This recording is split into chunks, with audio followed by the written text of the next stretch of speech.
Thank you very much. We have a number of questions about the impeachment of President George W. Bush, Vice President Cheney, and it looks like a long list of folks.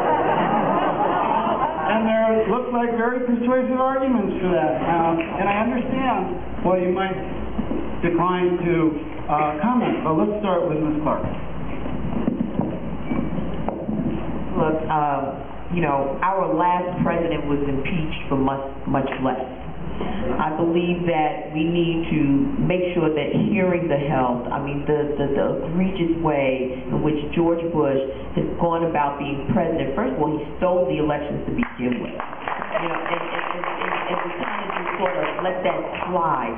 But this wiretapping business, this, getting phone records, and most of all, taking us into the Iraqi war was, I believe, one of the most egregious things that a president, a leader of what's so-called the free world could ever do. I would like to see the president impeached. I know that there's a process involved. We need to have these hearings, and certainly I will be calling for that as your representative, because indeed, I believe that he has broken the trust with the American people, and I know that many people in this district feel the same.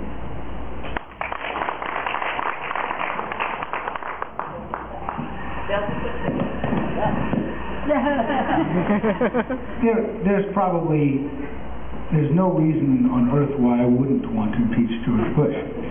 However, when I called for his impeachment last fall and earned the endorsement of impeachback.org and other organizations that understood how important it was to step up at that time, I did so because there was a very specific, documentable, obvious legal reason to impeach him.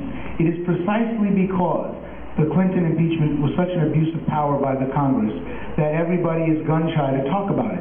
But we have this guy.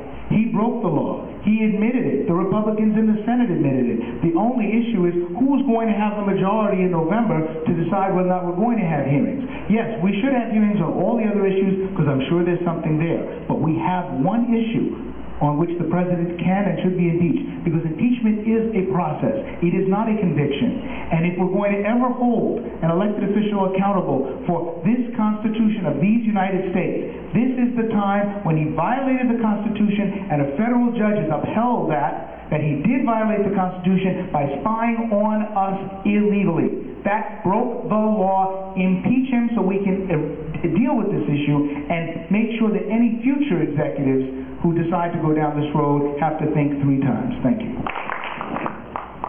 Are there grounds to look at hearings to see whether or not we should impeach the president? Yes.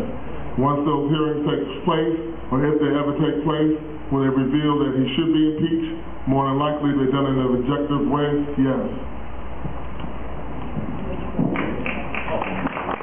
And yes, I would impeach him. I think this question does a little bit, show what sets, I think, me apart from the other candidates here. If we're lucky enough to have a Democratic Congress, and if I'm serving in that Congress in January, I'll be honest with you, I'm not going to spend my energy focused on impeachment. I'm going to spend my energy focused on taking back the government that George Bush has stolen from us, on taking back the tax policy, going back to the Bill Clinton tax policy that served us well, getting rid of his ridiculous regressive tax policy, taking back the energy policy, get rid of the giveaways to ExxonMobil and put in place the fuel economy standards, the alternative and the alternative fuel investment, take back the schools policy, get rid of most of No Child Left Behind, which is actually costing us money, and make the real investment in early childhood and college that we need, and get rid of his invasions of citizens' privacy and abuse of Fourth Amendment rights by having a clear no wiretapping without a warrant statute, period, no exceptions, no nothing. Yes, of course we're going to do that. But that is what Democrats have been doing wrong, in my view. The reason we have been the minority party now for 12 years since Gingrich took over has been all we're doing is saying what's wrong with Bush. Bush is a historically terrible president, but we got to also say what we want to do, what's our vision, what's our agenda. I've shown I know how to do that in the city council. That's why I'm running for the seat.